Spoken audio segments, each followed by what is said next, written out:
Salamat po, Chair. Hapon po sa lahat, mga kasama ko sa Senado. Dalawang tanong lang po, Chair, para ngayong araw.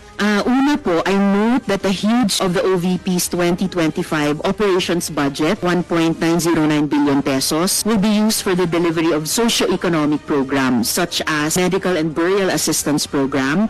This supplements other healthcare programs of the government to assist indigent individual families. For 2025, 171.445 million will be allocated for the program.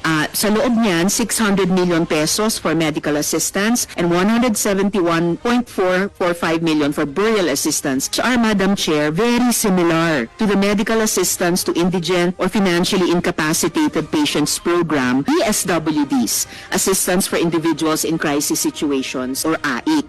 Pangalawa, operations, which aims to provide relief goods to disaster-stricken areas not commonly reached by other agencies. Para doon, 101.644 million pesos is also similar din naman sa Disaster Risk Management Program of the DSWD, Relief for Individuals in Crisis and Emergencies, or providing food boxes or food items to families who are ineligible for OVP's other services. So 50 million pesos, which is also similar to DSWD's AIC. And last, Magnegosyo Taday, livelihood assistance for those with entrepreneurial skills, 150 million pesos, which is also similar to DOLE's naman, Integrated Livelihood Program o DLIP. Ang tanong ko po dito, Madam Chair, anong nag-lead sa OVP na mag-consider na i-launch yung ganitong programs? May ginawa bang studies para suportahan yung pagkakaroon ng ganitong programs parallel naman katulad at existing programs ng iba't iba nating line agencies, Madam Chair? Salamat,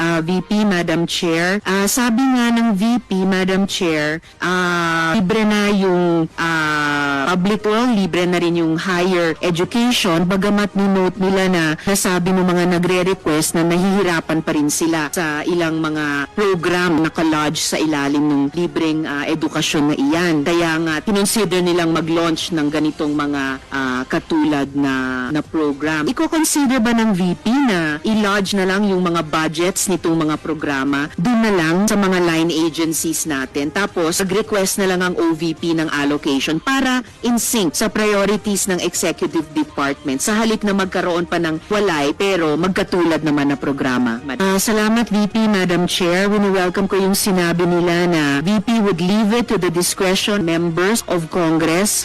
Medyo nagitla ako nung sinabing minsan pag may nire-refer ang OVP para sa feedback ay kalaban niyan. Dahil, Madam Chair, I believe tayo sa Kongreso when we appropriate the budget, merong implicit na assumption tayo doon na pagkatapos in the exercise of our oversight function, yung parehong level ng professionalism we demand of ourselves, presumption of regularity, ina-expect natin sa lahat ng members ng executive, lalo na when they are working together. Kaya, gaya ng sinabi ko kanina, wini-welcome ko yung sinabi ni VP na they would leave it to the discretion of the members of Congress, and tayo naman ay hindi tayo bibitaw sa mahigpit nating pag-ensure na these programs implemented by the appropriate agencies o kahit in collaboration with each other na naaayon talaga sa tamang standards above partisan politics. And therefore, at the proper time, Madam Chair, ako ng proper motion na i-lodge yung budgets ng mga programang ito, line agencies, na may klarong opportunity for OVP na mag-request for allocation as for other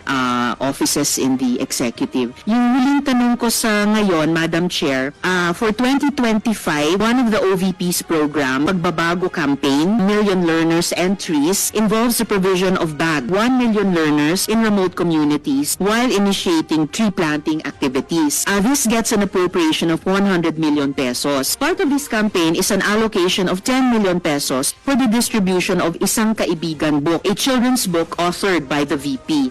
Pwede po bang sabihin ni VP sa atin, if you request, Madam Chair, repeat my question dahil walang kinalaman sa kasasabi lang ng VP ngayon. Alam nating lahat na miyembro ng iba't ibang partido, yung speeches natin sa ating mga kamiyembro sa mga party congresses ay hiwalay event dito sa budget debate. I really take exception dun sa sinabi ni VP na rebuttal iyan dahil halimbawa ito sa politicizing. In fact, wala akong tinanong tungkol sa China. Sino pa mang ibang bansa dito sa budget hearing na to? I am asking national budget na ipapasa natin sa Kongreso para sa bansang Pilipinas 25. At ang pangalawang at huling tanong ko sa ngayon, before at the proper time, propose an amendment which may or may not be accepted by the chair and by the colleague para nga mas i-align ang mga kaperahan natin, lalo na't fiscal space natin dun sa mga appropriate programs sa appropriate agencies na malayang-malaya ang OVP makipag-partner sa kanila tulad ng sino pang opisina sa executive. Ang tanong ko po ay ilang mga libro ng isang kaibigan ay bibilihin at i-distribute at ano, the VP could tell us more about the contents ng librong ito.